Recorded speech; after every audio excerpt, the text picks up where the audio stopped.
A posto. A posto. Ha detto a posto. Ci siamo. Ok. Allora, dicevo, inauguriamo questa quinta edizione del Festival di Letteratura Autobiografica Stranius. Le inauguriamo con questa prima tavola rotonda. Sarà un festival ricchissimo di eventi, di ospiti, di appuntamenti, anche collaterali. Il tema ci ha consentito di lavorare anche con altre realtà, con le scuole, con la Fondazione Legambiente e ovviamente insomma tratteremo con tutti gli ospiti la tematica appunto, di quest'anno, scelta lo scorso anno da chi ha partecipato all'edizione, alla quarta edizione, quindi una scelta popolare. Immancabili i complimenti all'organizzazione, alla direzione, a tutti quanti le associazioni, volontari, ragazzi e ragazze che si stanno dando da fare. In particolare ci tengo a fare un saluto e un ringraziamento a Guido Carcangiu per il lavoro che ha fatto non solo negli anni scorsi ma anche quest'anno, in questa che credo sia l'edizione forse più ricca e più corposa, quindi è un festival in crescendo. È un passaggio di consegne anche con Giovanni Maccioli, che da qualche mese è il nuovo assessore alla cultura, quindi ha davanti una bella sfida, quella di prendersi carico di iniziative di valore, di qualità come questa e continuare a farle crescere. Per il resto, insomma, io auguro a tutti di trascorrere dei bei momenti e di goderci tutti quanti le tante iniziative in cartellone. Faccio ancora i complimenti a tutti quanti. Tanti saluti dall'amministrazione comunale, in bocca al lupo per queste e per le prossime edizioni. Grazie.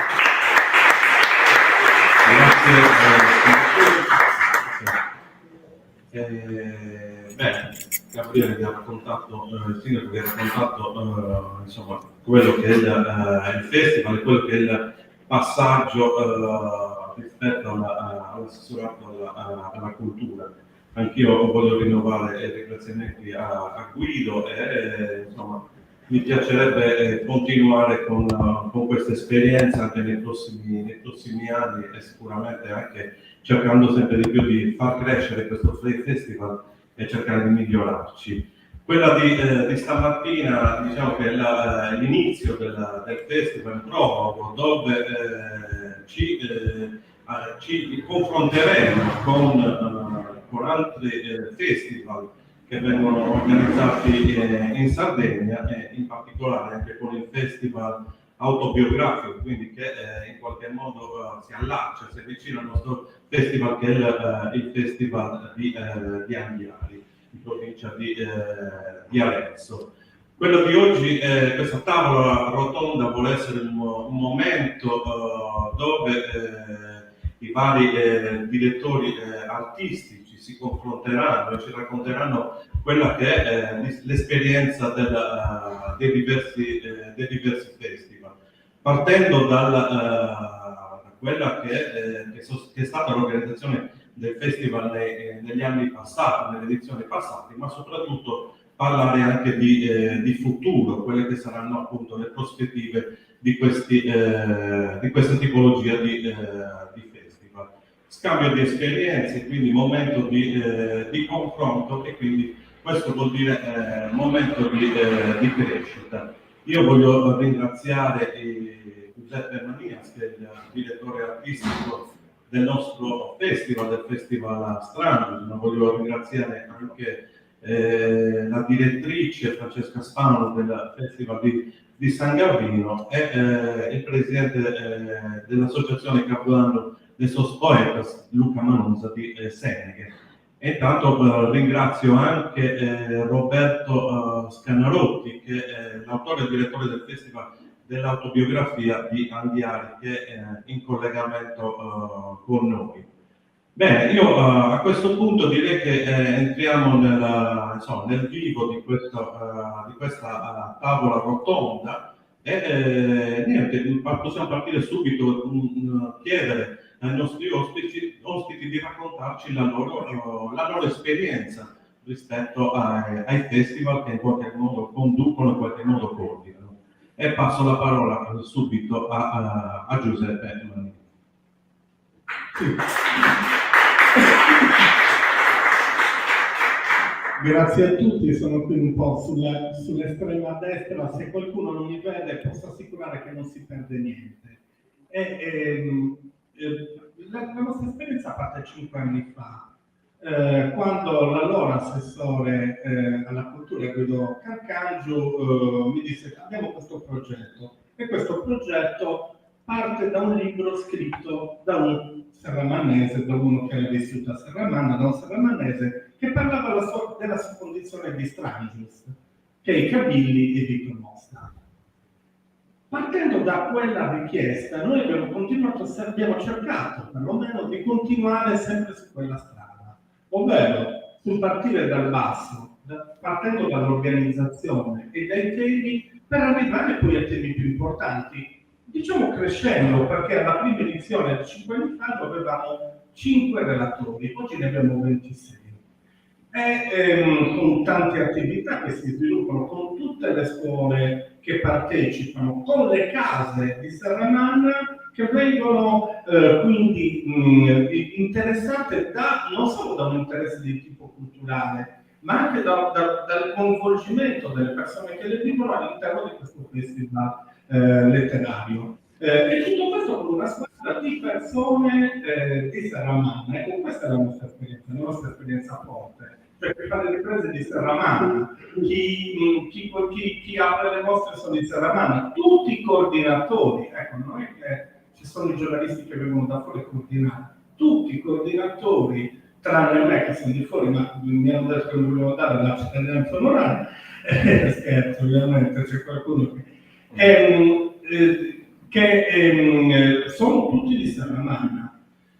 È una cosa molto importante, quest'anno siamo partiti con le scuole, a un certo punto ci ha detto: ma ci siamo anche noi le scuole dell'infanzia, quindi cominceremo non mercoledì ma martedì mattina con le scuole dell'infanzia. Questa è la nostra esperienza, che è un'esperienza che parte appunto dai primi 5, ricordo che nella prima edizione venne la Chinnici, Giovanni Impastato, altri 2 scrittori, Agia Granini e Ivan Carozzi, e poi Carlo Spina, che era un deportato ecuadoregno, un deportato ecuadoregno nel periodo delle dittature militari. E abbiamo continuato a lavorare, 2 relatori, è molto bello perché poi quando vengono a mancare le persone, quest'anno è morto un nostro ospite che ricordo molto bene, Don Pierluigi Di Piazza, che è quello del centro di Zugliano, quello che ha accolto per prima, dando la sua casa agli immigrati, il popolo di Strangios, ecco, tutti quelli che sono coinvolti, ma anche quelli solo che vengono ad ascoltare, hanno tutti ricordato quest'uomo. Lo stesso è successo con il generale Divia, che era quello che aveva salvato Sarajevo. Ecco, sono persone che piano piano mancano, ma che fanno parte della nostra organizzazione. La nostra direttrice della comunicazione, anch'essa di Serramanna, anzi che ringrazierei, vi farete un applauso perché è veramente molto, molto, molto brava, e mi ricordava che appena abbiamo messo gli avvisi su Strangios, tutti i nostri ospiti hanno messo dei like, hanno detto che era una cosa interessante. Ecco, la nostra esperienza è quella della famiglia ed è quella di evolverci pian piano, per cui siamo partiti solo con le presentazioni, scuola. Quest'anno tutti gli stacchi musicali e culturali, quasi tutti, sono fatti dalle associazioni, sono quasi tutti fatti dalle associazioni di Serramanna, che sono coinvolti anche all'interno della presentazione in un'ulteriore situazione artistica, come 5 artisti che per ogni giornata parteciperanno e faranno arte durante il nostro festival. Questa è la nostra esperienza, è un festival dal basso con tutte le sue connessioni, anche quelle economiche. un po' riprendendo quello che scrisse Schumacher non l'automobilista, in Piccolo e Bello. Cioè, noi cerchiamo di fare di queste nostre realtà quello che poi diventa Piccolo e Bello. E chiamandoci Stradius non possiamo essere nel termine forte e positivo un festival militante, ovvero un festival che cerca di portare dei concetti ben specifici che si riportano anche negli ospiti che abbiamo, per cui ci può essere Claudia Pinelli, figlia di Pino Pinelli, ma c'è anche Gianozzo Pucci, che è stato il primo antinuclearista in Italia. Grazie.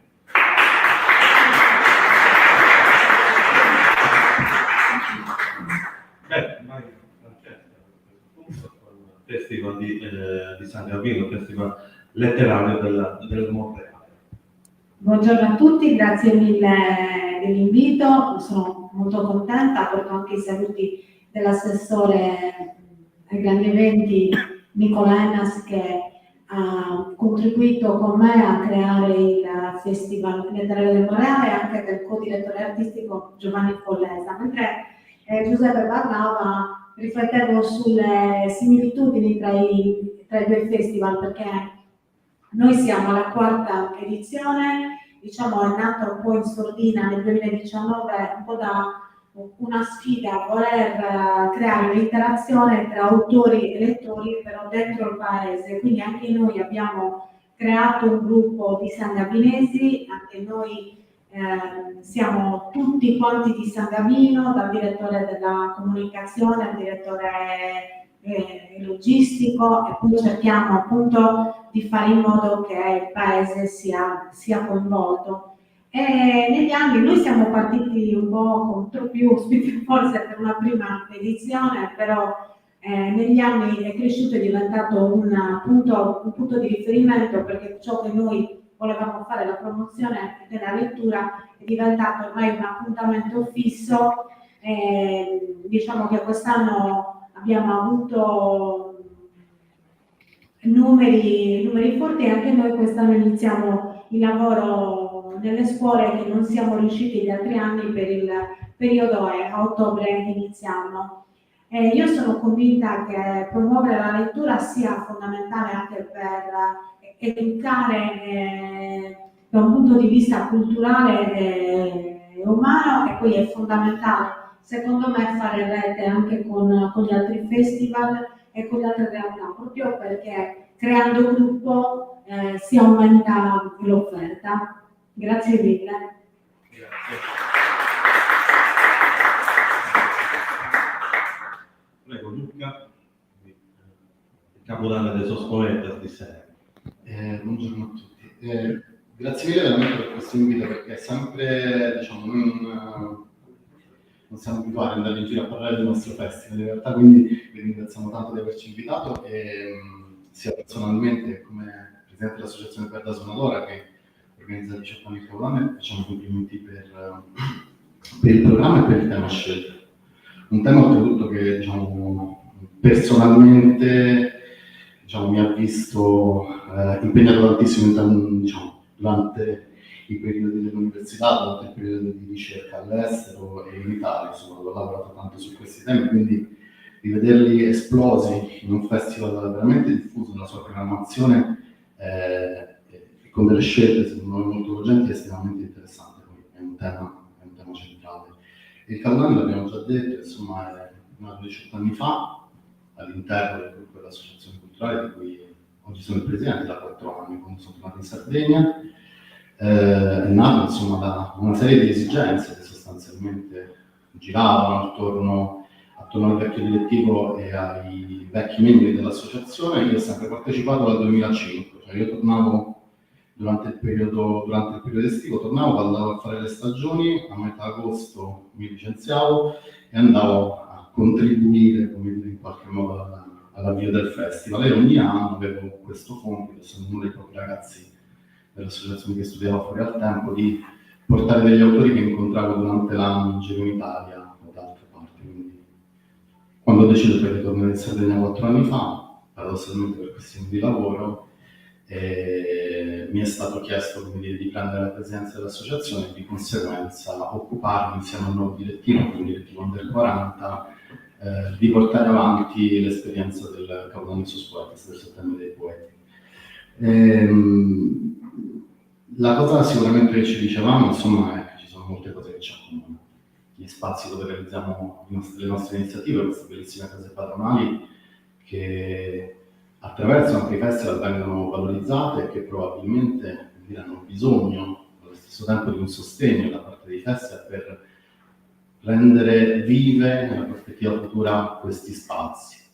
Il concetto di festival militante è interessantissimo, quindi anche noi siamo un festival militante, composto da giovani e meno giovani che in qualche modo fanno altro nella loro vita.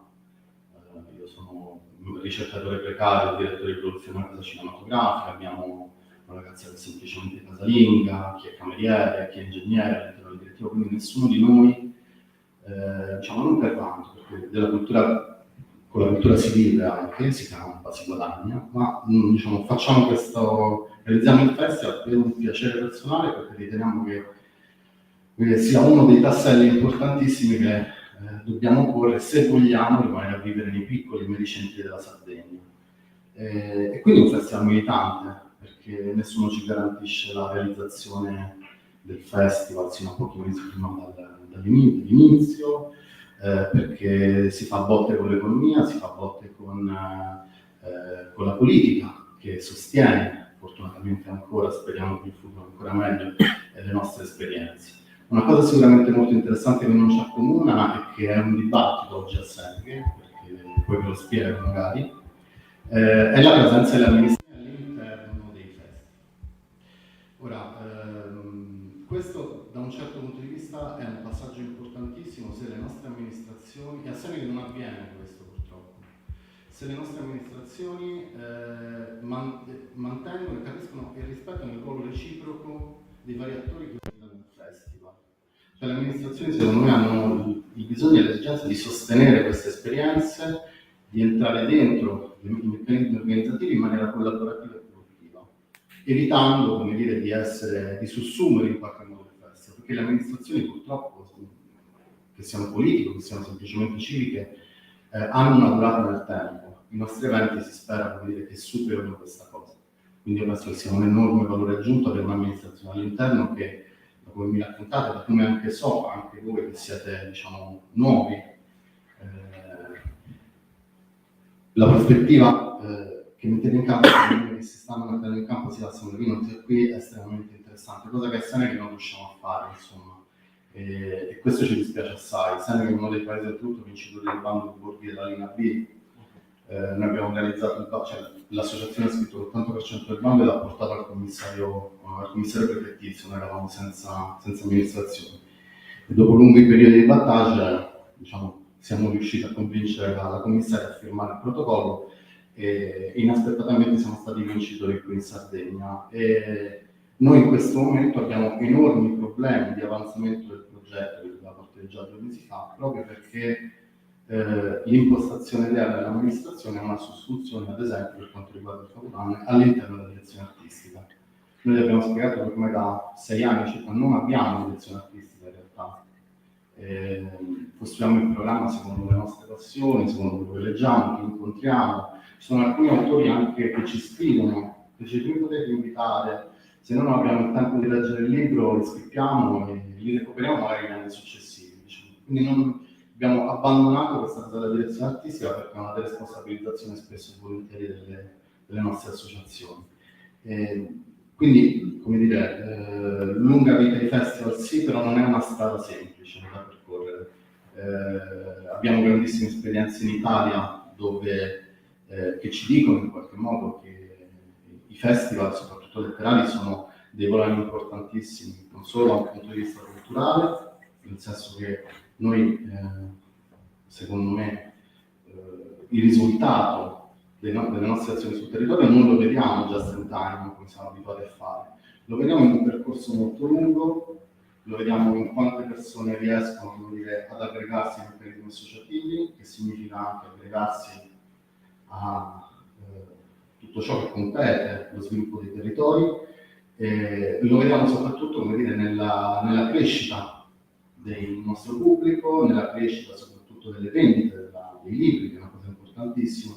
Di conseguenza, come dire, il cammino da fare secondo me rimane veramente lungo, però penso che ci siano tutti gli strumenti, diciamo, come in Sardegna, per il caso insomma, del Festival Strano, sicuramente di proseguire verso, come dire, un futuro, una possibilità migliore in crescita continua. Quest'anno, come dire, lo vediamo, siamo partiti da 25 ospiti, cioè siamo partiti da 5 ospiti, quindi siamo arrivati a 25, di livello di caratura veramente elevatissimo, quindi penso che la strada sia quella.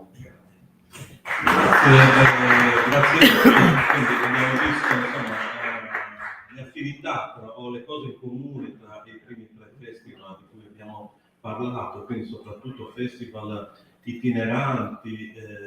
Io a questo punto insomma, sono stato quasi chiamato in causa da Luca. Io credo che gli amministratori insomma, non sono esperti di tutto, quindi non credo che sia insomma, il nostro ruolo quello di intercedere quelle che possono essere certe scelte, soprattutto insomma, nell'ambito di un festival letterario, intercedere quelle che sono le scelte degli autori o intercedere quelle che sono le scelte dei direttori artistici. Quindi voglio dire molto chiaramente che per quanto mi riguarda ho ereditato questo festival super organizzato, dove vede tutti i cittadini, tutte le associazioni di Serramanna coinvolte e non credo, insomma, non c'è assolutamente... Questo penso che è un valore importantissimo, come dire, quindi... No, ma volevo giusto, insomma, anche rafforzare quello che dicevi, quindi io credo, insomma, che sia compito degli amministratori portare avanti il lavoro che viene fatto negli anni, soprattutto quando si parla di festival come questi. Andiamo avanti con Roberto Scanalotti del Festival di Anghiari, che abbiamo in collegamento, forse il festival che più si avvicina anche al nostro, che è un festival, anche questo autobiografico, un festival che ha una lunga storia e una lunga esperienza, quindi diamo la parola a Roberto e sentiamo un po' quello che ha da raccontarci sul loro festival. Prego. Bene, grazie, un caro saluto a tutti voi, grazie per averci invitato. In questo momento vedo qualcosa di strano sul video, voi mi sentite? No, non c'è comunicazione. Pronto. Vi ho persi. Bene.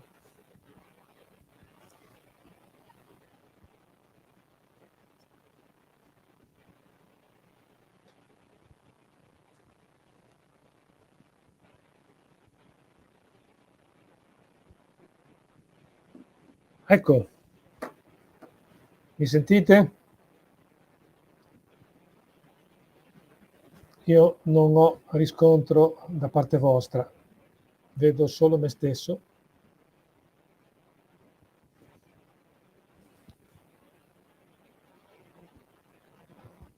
Bene, provo ad andare. E dicevo grazie senz'altro a tutti voi per questo invito.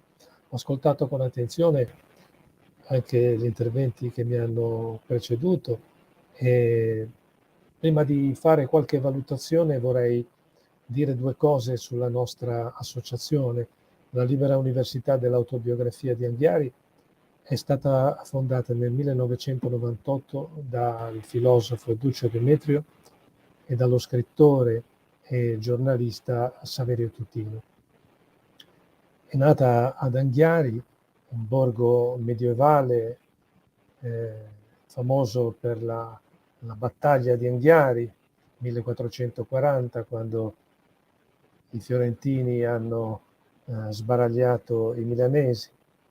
È un borgo che fa parte del club dei borghi più belli d'Italia e recentemente da parte della CNN addirittura è stato considerato uno dei 15 più belli d'Italia. Questo per dire che c'è una bellezza intrinseca nel luogo stesso che è stato scelto per la fondazione di questa associazione, che è sostanzialmente una comunità di ricerca, di studio, di formazione e di diffusione di quella che per noi è la pedagogia della memoria. Quindi formazione permanente e scrittura come cura di sé. Scusate, ma io vedo delle cose strane sullo schermo e quindi non so se tutto sta funzionando. Provo ad andare avanti. Dicevo della nostra associazione che ha ormai compiuto 24 anni, si sta avviando a trasformarsi da associazione culturale in associazione per la promozione sociale. E ad Anghiari è stata fondata una scuola di scrittura autobiografica che ha poi degli sviluppi in altri gradi di partecipazione che permettono di affrontare temi diversi, che sono quelli della scrittura biografica, quindi la raccolta delle storie degli altri, oppure approfondimenti che riguardano la cura di sé e l'incontro con gli altri, anche nelle realtà di maggior disagio umano, esistenziale. Molti sono i seminari che affiancano la scuola principale e inoltre le occasioni di incontro che nascono dai progetti dedicati a campi diversi. Abbiamo avuto anche un progetto Nati per scrivere che ha riguardato addirittura i bambini ed ha avuto risultati estremamente interessanti. E poi siamo presenti sul territorio con i nostri referenti territoriali per cercare di diffondere sempre più questo valore della scrittura come luogo di crescita personale e di incontro con gli altri. Quindi un compito, quello che la LUA si è affidata, che riguarda la cura di sé, l'autoformazione, quella formazione permanente che gli inglesi chiamano il lifelong learning, che non finisce mai e che al tempo stesso incide sui rapporti sociali. Questa è la libera università dell'autobiografia in pillole, e uno degli strumenti fondamentali che viene utilizzato da noi ormai da anni è quello del festival, affiancato anche da altri tipi di interventi quali sono i simposi o altre occasioni di studio. All'interno della Libera opera anche il Centro Nazionale Ricerche e Studi Autobiografici, intestato a una grande ricercatrice che era Ate Graci, dal quale nascono appunto spunti ed occasioni di approfondimento che si traducono nel festival e in altri momenti di incontro. Quindi quest'anno, dopo altre esperienze che hanno toccato temi quali la scrittura d'amore nelle sue forme, nelle sue declinazioni, i dove della vita, il tema del tempo, dove abbiamo avuto come ospiti personaggi importanti della cultura nazionale e internazionale, e in occasione dei quali abbiamo sempre dato dei riconoscimenti, dei premi a persone che hanno scritto, personaggi del mondo della cultura, dello spettacolo, che hanno avuto modo di avvicinarsi all'autobiografia attraverso delle loro opere. Fra tutte ricordo il grande Gigi Proietti, Nicola Piovani, quindi grandi personaggi ai quali noi cerchiamo di dare un riscontro anche nell'ottica di uno scambio di riconoscimento.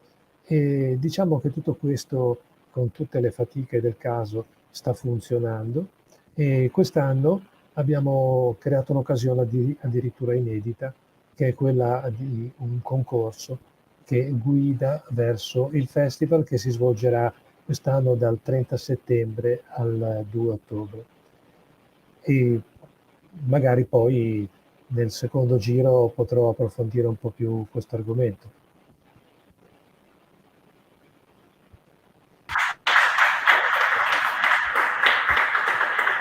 Bene, grazie.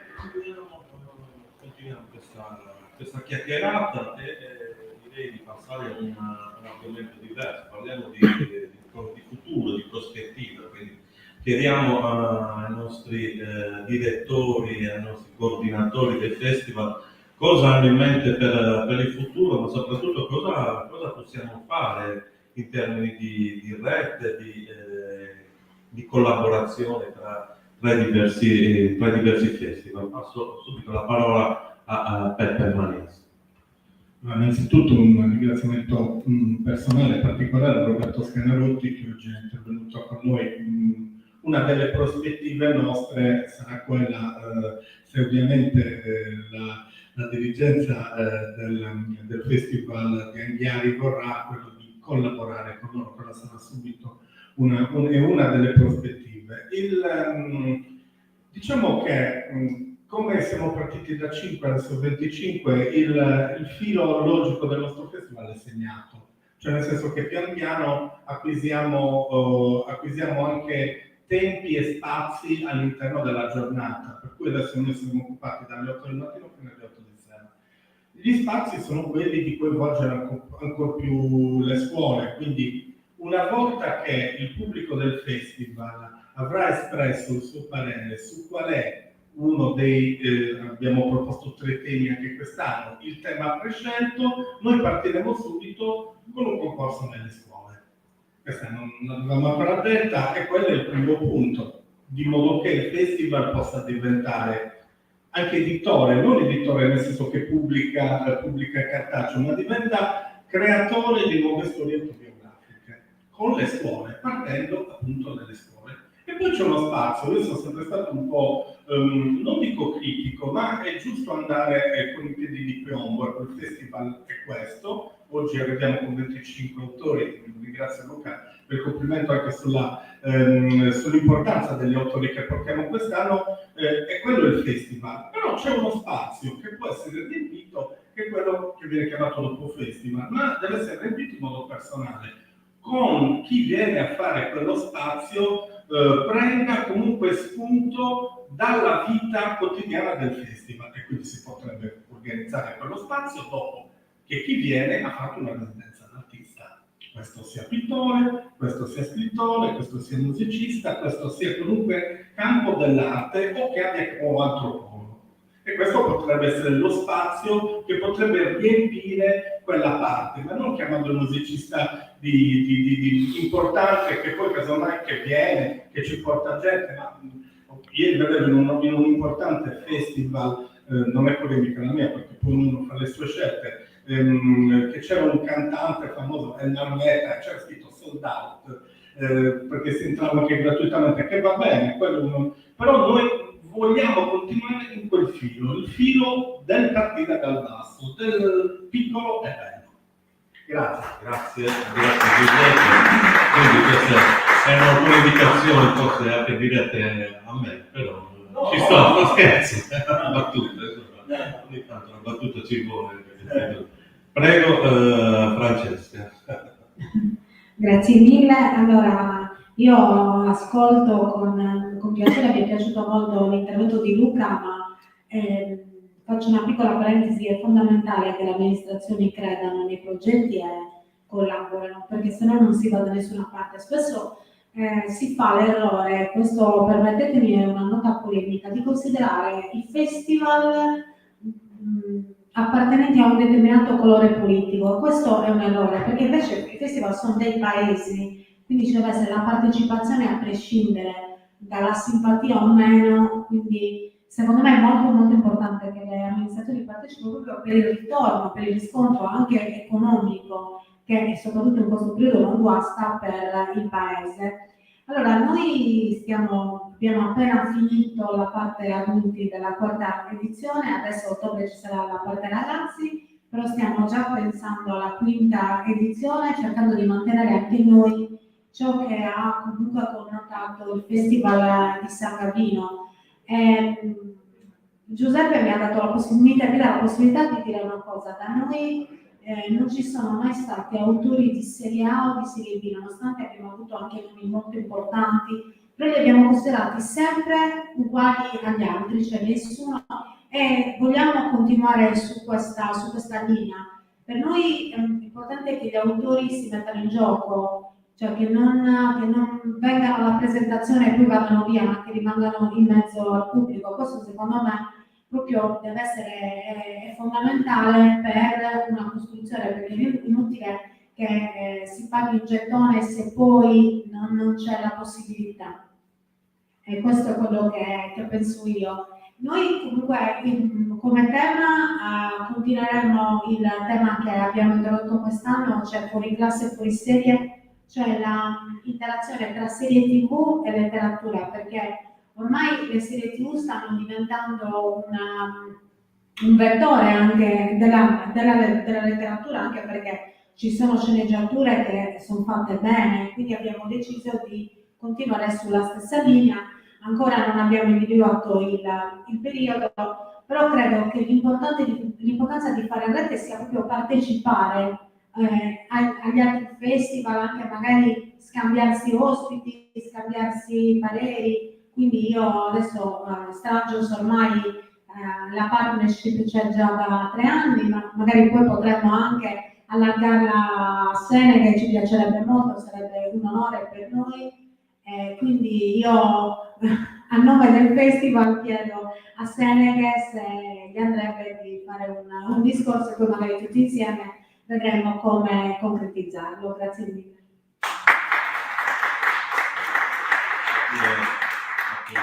No, assolutamente, anche perché poi abbiamo delle persone della zona, insomma, che sono più volte venute a Senegal, insomma, hanno anche contribuito ad alcuni appuntamenti. Concordo anch'io che alcuni momenti dei festival devono essere costruiti con una presenza di autori che vivono i luoghi. Cioè, questo non è, diciamo, non può essere secondo me il contrario, perlomeno penso che questo comporti un intervento differente. Diciamo, noi quest'anno è sempre stato Claudio dei Comunici, che ha fatto un lavoro di soundscape per 1 mese e mezzo, che poi ha musicato, piuttosto che chiediamo materialmente agli autori che contattiamo di capire dove stanno venendo, e in qualche modo anche quello rispetto all'ospitalità, rispetto a cosa comporta ospitalità e qual è la ricaduta di rimanere più di un giorno. Noi ospitiamo i nostri autori quasi 5-6 giorni a Senegal. E diciamo, dal punto di vista tecnico, ad esempio, vi faccio l'esempio, quest'anno, l'anno scorso è stato drammatico, perché abbiamo fatto un festival con 32.000 euro e 62 autori, quest'anno l'abbiamo fatto con 55.000 euro e 74 autori, con ospiti, sono rimasti tutti più o meno una settimana, chi anche per questioni di voli 10 giorni, non abbiamo pagato gli accompagnatori perché non sono rendicontabili, però sono venuti quasi tutti accompagnati addirittura con famiglia, quindi più o meno 160 persone che noi siamo riusciti a ospitare a Senegal per 10 giorni, facendo un lavoro sul territorio, sulle case, stabilendo come dire, una sorta di quota minimo per l'ospitalità, da 25-35 euro giornalieri, attivando il bar per regolazione, aprendo un punto di ristoro, come facciamo ormai da un po' di anni con Piero Luigi Vigliosto, che oltre ad essere un amico è un conterraneo perché è di Bonarcado. Insomma, attiviamo delle pratiche che permettono ai nostri ospiti a volte anche di ritornare. Noi senza, diciamo, abbiamo avuto anche poeti, poetesse, anche cantanti o scrittori che li abbiamo ritrovati a Senegal durante l'inverno, non sapevamo che cosa fanno in bocca, e venivano autonomamente per prendersi un periodo di relax e di scrittura, ad esempio. Quindi i nostri spazi, i nostri paesi, le nostre piccole città sono luoghi sicuramente estremamente attrattivi per anche i grandi autori e per i piccoli autori. Nel momento in cui conoscono la comunità ospitante durante il periodo del festival. Un po' la riflessione che noi ci facevamo, insomma, anche a fronte del Bando Borghi, che vede anche il Capodanno coinvolto attivamente con una cifra anche discreta, era diciamo appunto questa un po' una retorica, cioè ripensiamo i festival. Noi partivamo da due o tre questioni. La prima, ovviamente per questioni anche festival, e quindi come dire tu hai una specie di bollino che ce l'hai marchiato qua dietro, dove tu cammini, il Capodanno è un festival. Ci viene in mente, come dire, una frase che Maria Gera Gualtieri, questa poetessa, diciamo, diceva spesso quando veniva a Seneca, diceva Seneca è bellissimo perché il Capodanno sembra più che un festival, una festa. E lei si stupiva moltissimo di come c'erano le signore, i ragazzi, più giovani e meno giovani, che venivano vestiti bene come a festa a ascoltare i poeti. Allora ripeteva questa cosa. Allora, prima di tutto, la nostra ambizione è forse diventare una festa, non più un festival. Cioè, siamo legati, come dicevo, alla nomenclatura, però diventare una festa significa riuscire a entrare maggiormente in contatto con il nostro territorio, perché attenzione, il Capodanno c'è 18 anni. Seneghe, declino di popolazione, perdiamo 40-50 persone ogni anno, purtroppo non le rimpiazziamo e abbiamo 1450 abitanti che vivono realmente a Seneghe, i residenti sono 1600, ma se vi dico quanto è il nostro impatto sulla comunità reale, cioè quanti seneghesi vengono a scuola e apprezzano, come dire, quello che facciamo, forse non arriviamo al 50%. E questo è un problema che noi ci poniamo perché chi realizza il festival vive anche a Seneghe, quindi ha scelto in qualche modo di rimanere. E quindi riuscire a scardinare ogni anno di più questa problematica, riuscire a entrare in empatia sempre maggiore con il nostro territorio è il primario obiettivo. Nota a margine, sicuramente importante il lavoro con le scuole, imprescindibile. Io vi faccio l'esempio sempre del Capodanno, insomma, faccio l'esempio di quando quelle iniziative c'erano, quando non ci sono state e qual è stato il risultato. Noi 12 anni fa abbiamo iniziato un percorso bellissimo con la scuola del Teatro delle Albe, che è, come dire, il Teatro delle Albe di Marco Martinelli, una grandissima esperienza italiana e internazionale. Siamo al progetto Revoto di Napoli e Valdocca, forse sono le esperienze italiane che hanno contribuito a costruire delle metodologie per la crescita delle giovani generazioni attraverso una scuola. Noi l'abbiamo portata avanti per 12 anni. Partecipavano più o meno tra Seneghe e altri paesi attorno all'Unione dei Comuni circa 80-120 ragazzi che per un mese e mezzo, per 2 anni abbiamo fatto durare 12 mesi, partecipavano a questi, che diciamo di laboratori teatrali è una parola forse che non rende giustizia all'esperienza della scuola, perché è un percorso di formazione vero e proprio attraverso lo strumento del teatro. Il percorso che si chiudeva, diciamo, in due ambiti. Il primo era uno spettacolo teatrale organizzato interamente dai ragazzi e da buona parte della comunità seneghese, in uno spazio storico che noi chiamiamo il Campo della Quercia, e un appuntamento internazionale invece che veniva realizzato a Sant'Arcangelo di Romagna, dove tutte le non scuole del mondo si incontravano lì e portavano avanti un grande evento. Da quell'esperienza sono nate più o meno una ventina di persone che oggi partecipano attivamente al festival, alcune delle quali sono cresciute, avevano 6 anni, oggi siamo in direttivo. Si sono formate persone che oggi ad esempio hanno aperto la prima cooperativa di comunità a Seneghe, inaugurata qualche settimana fa.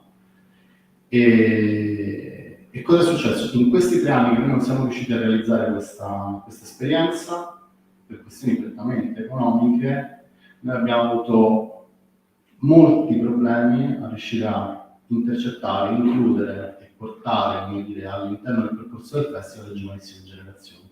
Quindi uno dei nostri obiettivi sicuramente è, oggi che abbiamo forse un po' più di disponibilità economica, riprendere il discorso della nostra scuola, riprendere il lavoro con le scuole primarie e secondarie, che è fondamentale. Quindi io penso che quello sia uno degli obiettivi che bisogna assolutamente perseguire. Grazie. Diamo la parola di nuovo a Roberto Scanarutti del Festival di Anghiari. Prego. Nella nostra esperienza abbiamo sperimentato un po' di tutto per cercare sempre di tenere vivo l'interesse verso le nostre proposte.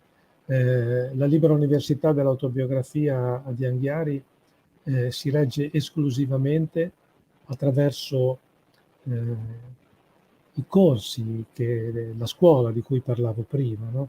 Le sponsorizzazioni sono estremamente limitate ad alcune entità locali che intervengono soprattutto nell'ambito del festival. Per il resto l'aspetto economico è uno di quelli con cui dobbiamo ovviamente fare i conti e per il momento le cose proseguono.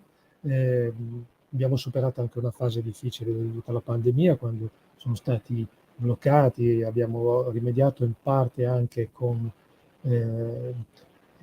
collegamenti online, però non funzionano come piacerebbe a noi, perché per noi l'importante è scrivere di sé insieme agli altri.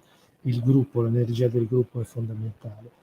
Dicevo prima, tra le molte cose sperimentate, quest'anno abbiamo deciso di ritornare a un tema caro alla nostra associazione, che è quello del rapporto con i luoghi,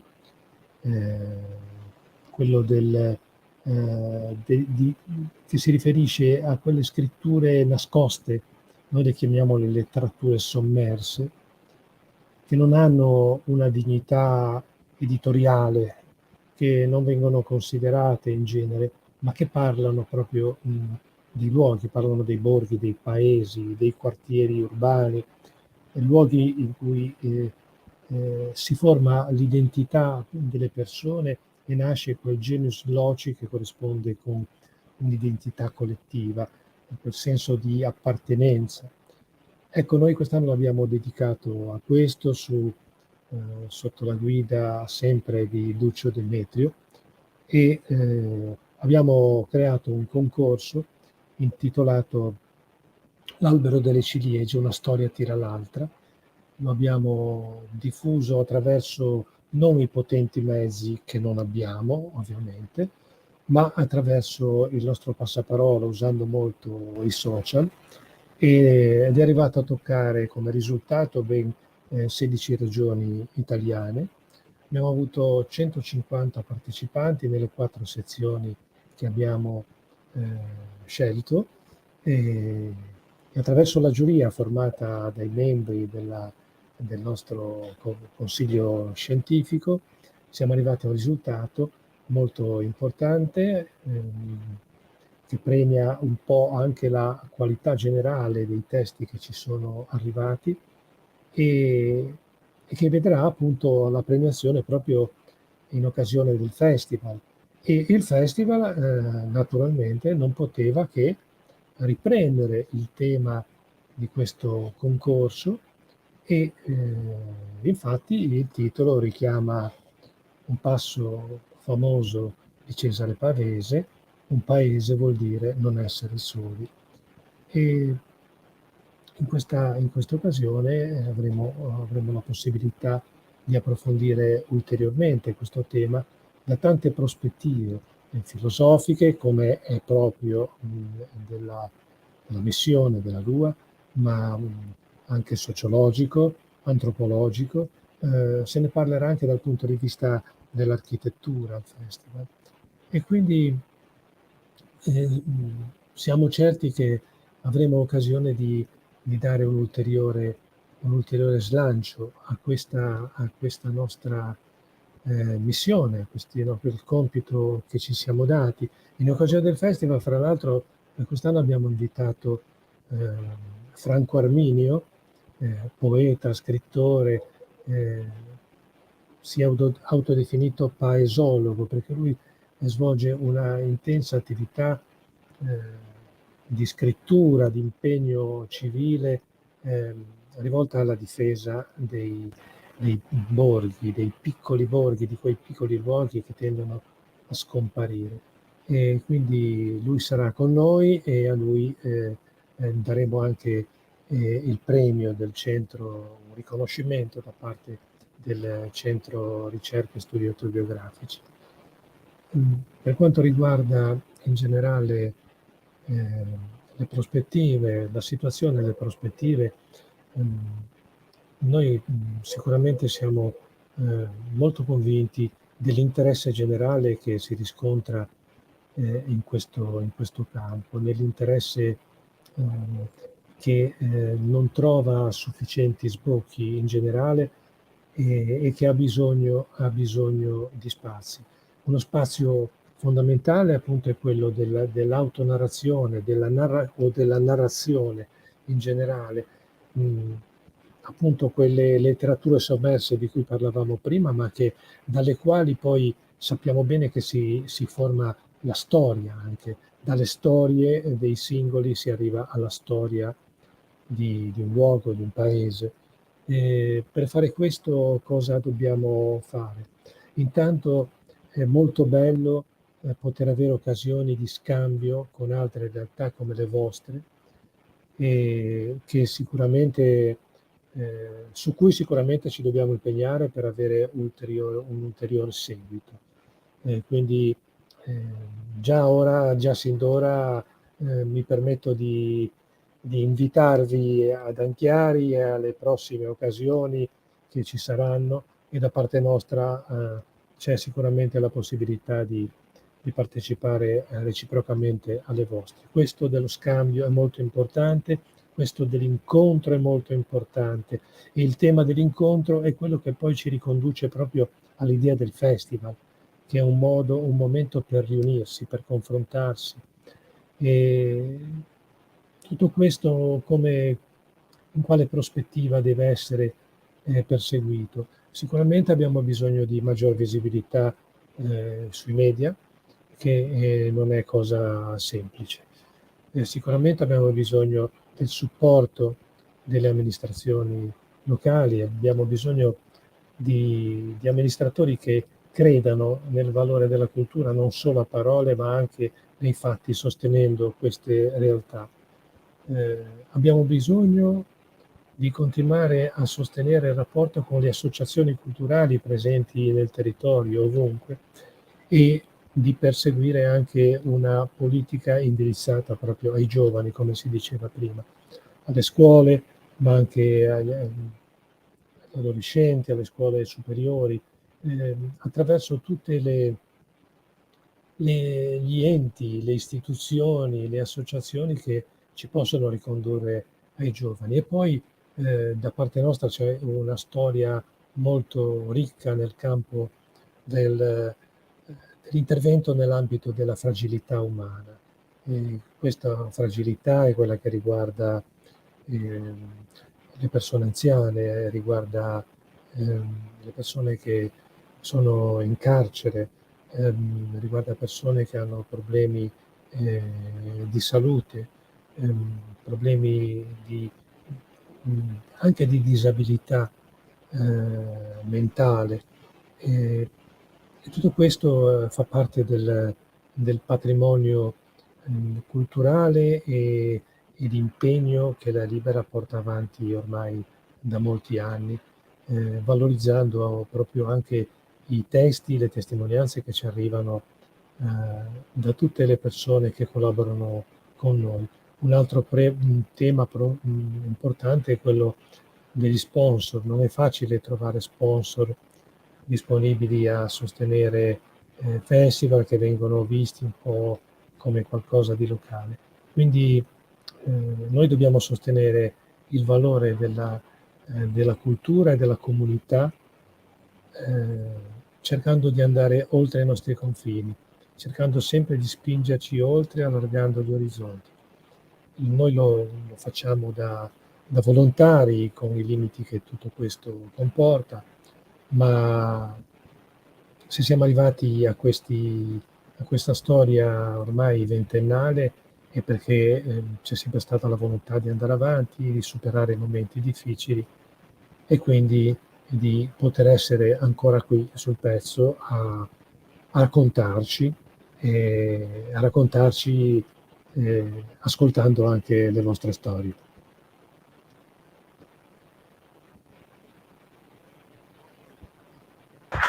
Grazie mille, quindi abbiamo visto insomma, che abbiamo tutti i festival hanno tantissime cose in comune e insomma, dei buoni propositi di collaborazione, speriamo insomma, di metterli veramente in pratica. Io mi auguro come amministratore insomma, di cercare poi delle collaborazioni anche con le amministrazioni dei comuni insomma, che organizzano i festival dei comuni presenti oggi.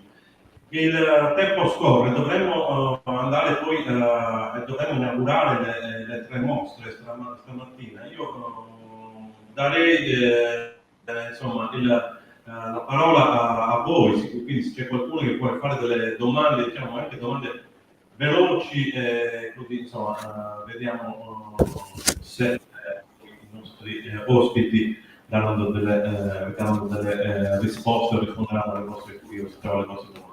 Quindi se ci sono delle domande da parte del pubblico, prego. Abbiamo soddisfatto tutti, benissimo, quindi andiamo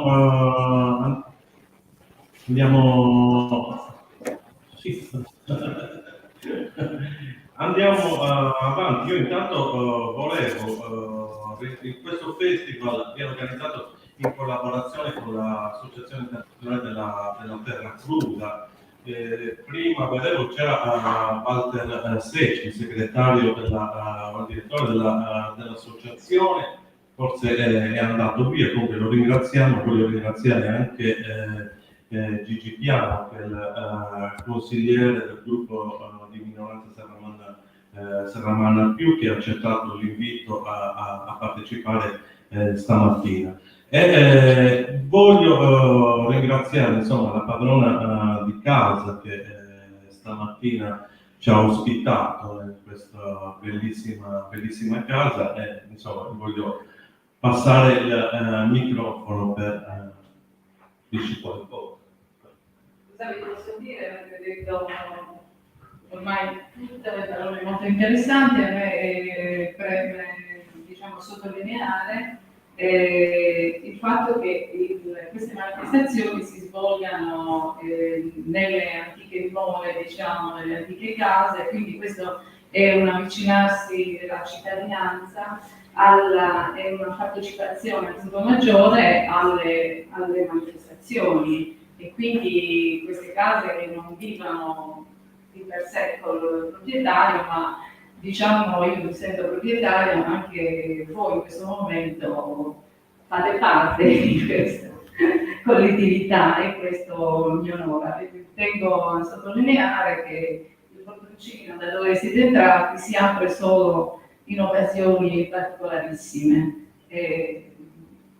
Per le processioni di Santa Maria, per chi è serramanese, e solo per altre manifestazioni. In questo caso la manifestazione non è solo quest'anno che partecipo, ma già 3-4 anni, e quindi vi ringrazio a tutti della partecipazione e sono onorata per il invito. Grazie. Grazie.